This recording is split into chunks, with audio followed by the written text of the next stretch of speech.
c'est une tendance complètement inévitable. Et donc toute la question qui se pose, c'est pas la dématérialisation est-elle positive ou négative, c'est qu'en faisons-nous, comment la fait-on, qui s'en saisit.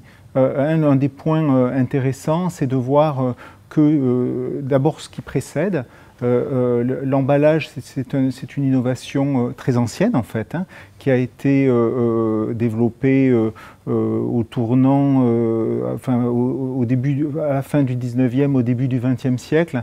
L'emballage était introduit par des grandes entreprises qui voulaient lutter contre la fraude, pour afficher la différence de leurs produits, parce qu'ils avaient fait des gros investissements en termes de lignes de production, et surtout ça a créé, par exemple, ça a permis l'invention des marques. Et donc il y a ce jeu qui s'est enclenché autour de nouveaux dispositifs qui amènent les acteurs à s'en positionner, les juristes à l'intégrer. Et aujourd'hui, la dématérialisation, ça vient donner un gros coup de pied dans l'équilibre. Voilà que tout d'un coup, finalement, l'emballage vole en éclats, devient multiple. Je garde une boîte, mais sur cette boîte, je peux avoir, comme je l'ai dit, un QR code qui me bascule vers un site internet, qui me donne d'autres informations. On voit les industriels, pour des questions d'interopérabilité entre différents acteurs, essayent de définir des nomenclatures entre eux. Et j'ai l'impression que c'est en train de faire bouger un peu les rapports de force.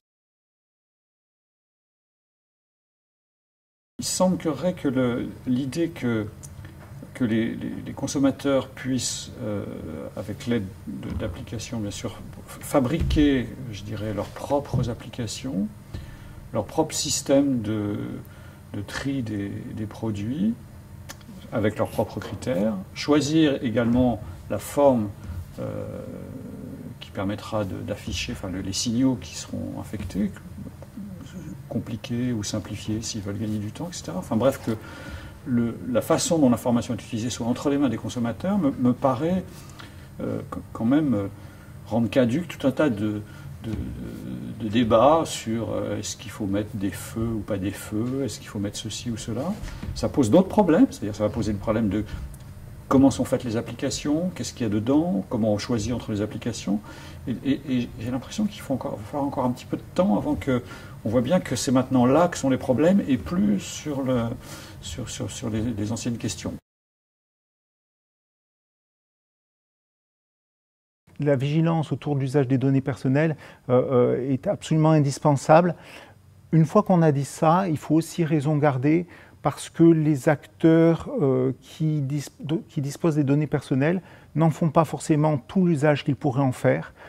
Parfois, ces données sont lacunaires, parfois les champs informatiques sont assez pauvres, parfois pour donner du sens à ces données, il faut faire des traitements derrière, donc il faut une réelle volonté politique. Donc on s'alarme beaucoup pour des usages qui sont finalement, pour l'instant, pas encore si répandus. Oui.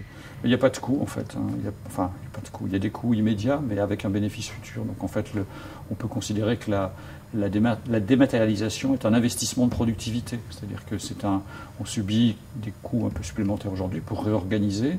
Donc pas de coût.